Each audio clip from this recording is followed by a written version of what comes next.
This is like Captain Obvious, but this is a completely unsponsored video.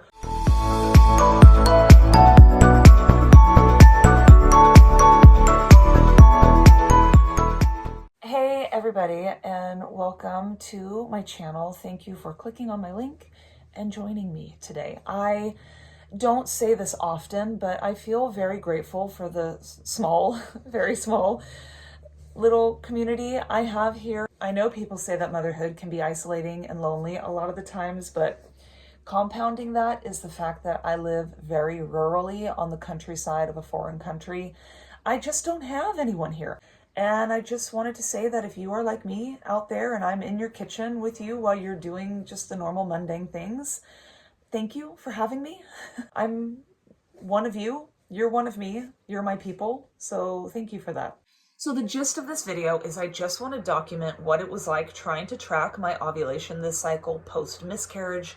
If you did not catch my last video, I had a chemical pregnancy, which is just a very early miscarriage. My period started on 17 DPO, so I was 4 weeks and 3 days pregnant. So I want to talk to you guys about some odd things that happened with tracking fertile cervical fluids, using Fertility Friend to track my basal body temperature and some sort of weird patterns I had.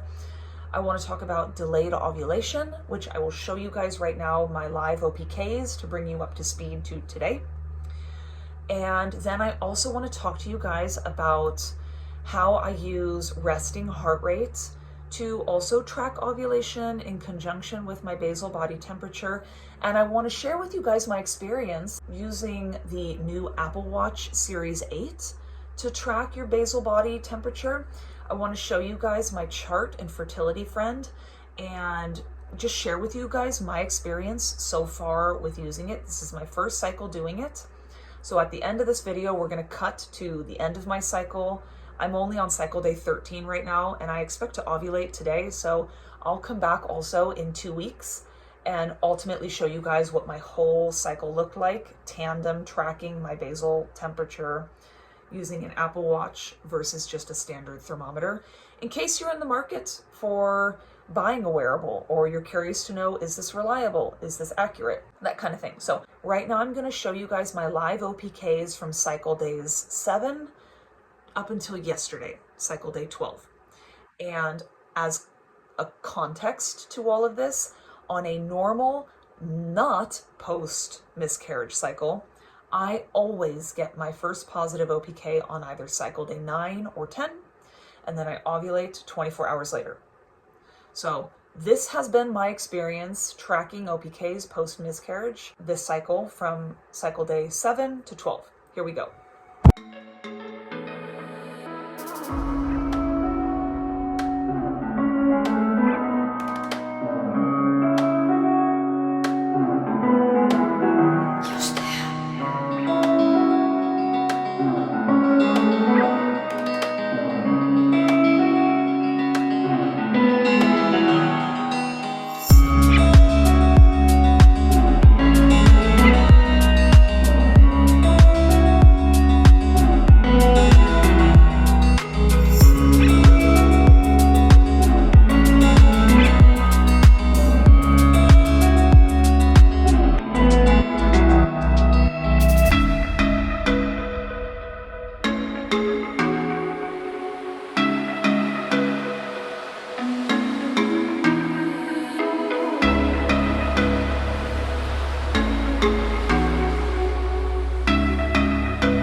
So, as you guys could see in those videos, I had completely dead negative OPKs on cycle days 9 and 10. I started to get a slight rise in the darkness of my test lines on cycle day 11. And then yesterday, cycle day 12, I was almost positive in my early afternoon test, and then I definitely peaked in my evening test. So I definitely ovulated late. I ovulated, I would say, 3 days later than is normal for me this cycle.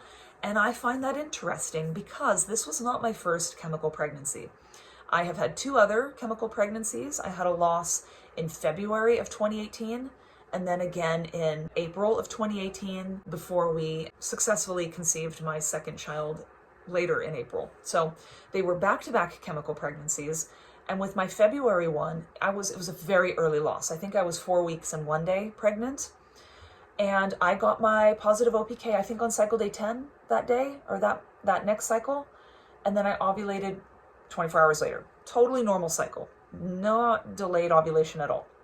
We got pregnant that cycle and then lost that one at 5 weeks.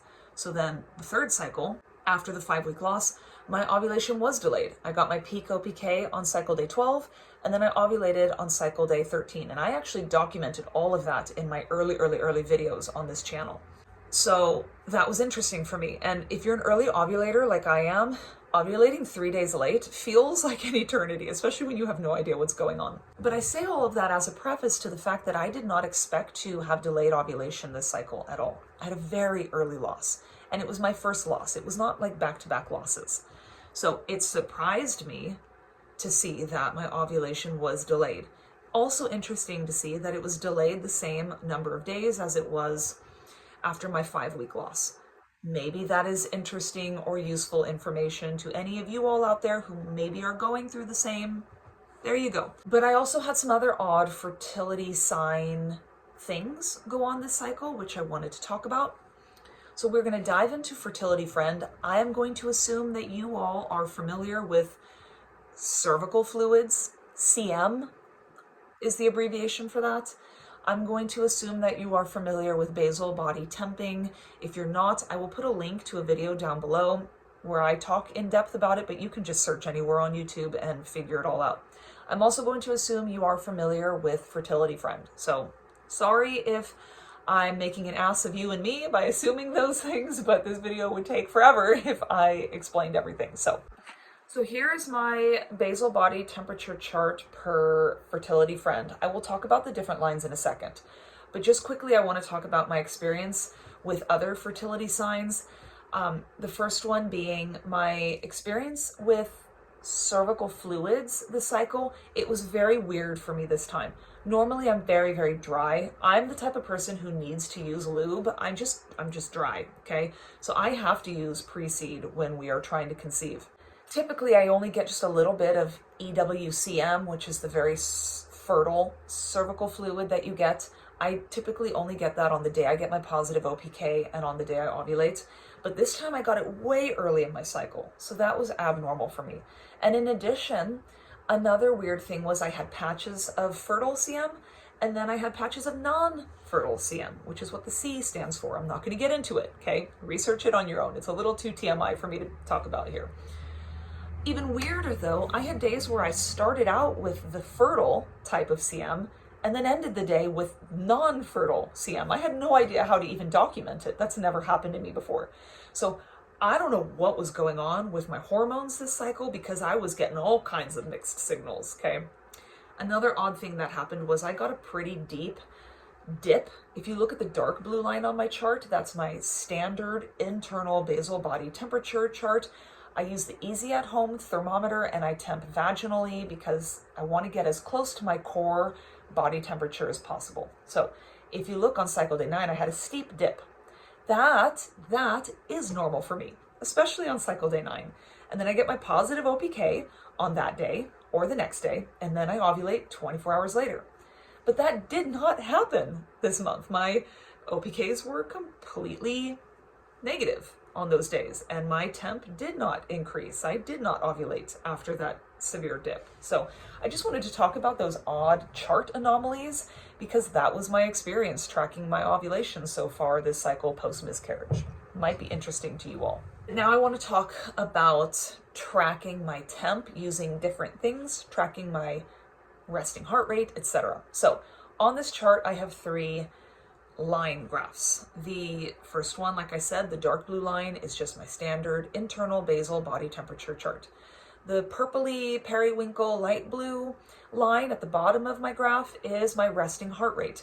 And I use a Fitbit to track my resting heart rate. I like Fitbit's resting heart rate. I've tried using Garmin and I've tried using my Apple Watch, and I feel like they're they're like extra sensitive and there's fluctuations. I just feel like my Fitbit is a lot more stable and it makes for a cleaner graph. And so that's why I use it for here. And if you're unaware, your resting heart rate graph mimics your basal body temperature graph, meaning it tends to be lower before you ovulate, and then it goes up a couple beats per minute after you ovulate. And then if you get pregnant, it goes up to a third level. That's called a triphasic graph, because obviously you're pregnant. Your heart is working harder now. It's creating new blood supplies and, placentas and growing humans. So even if you're not tracking basal body temperature, but you are tracking resting heart rate, you actually can kind of pinpoint sort of around the time that ovulation happened and perhaps pregnancy has happened, because you'll see your graph follows the same similar pattern. I just track it in Fertility Friend because I'm a data nerd. But in addition, this is the first cycle that I am also tandem tracking my temperature using that thermometer, and then also using a wearable. My husband bought me this new Apple Watch Series 8. This has a built-in temperature sensor in it, and it's kind of complicated because it will take your surface temperature and then it applies an algorithm to sort of normalize environmental factors. I don't know how they do it, but then through that calculation, it produces your wrist temperature. So I decided that I was going to input this data as a custom data point in Fertility Friend and track it alongside my regular standard internal temperature, because I was curious, is this reliable? Is it going to be choppy and all over the place? Is it going to be consistent? I wanted to see what these temperatures did in relation to my internal ones. And so far, I'm really pleased with it. I think it's been great. If you'll notice, the orange line is a little choppy in the very beginning, and it also doesn't 100% perfectly track the same pattern, like going up, going down, etc., at the same rate as my internal temperature does. But I want to talk about a couple variables. So first of all, I joined a Facebook group for women tracking their basal body temperature using an Apple Watch specifically. And a tip that a girl gave me was that she said that she likes to flip her watch around and wear it so that the watch face is on the inside of her wrist instead of the outside at night. So, and she said that when she did that, her temperatures got much more normalized and less jaggedy. So I started doing that starting cycle day 6. And you'll notice starting cycle day 6, my temperatures definitely did level out and they started to track the same pattern as my internal temperatures.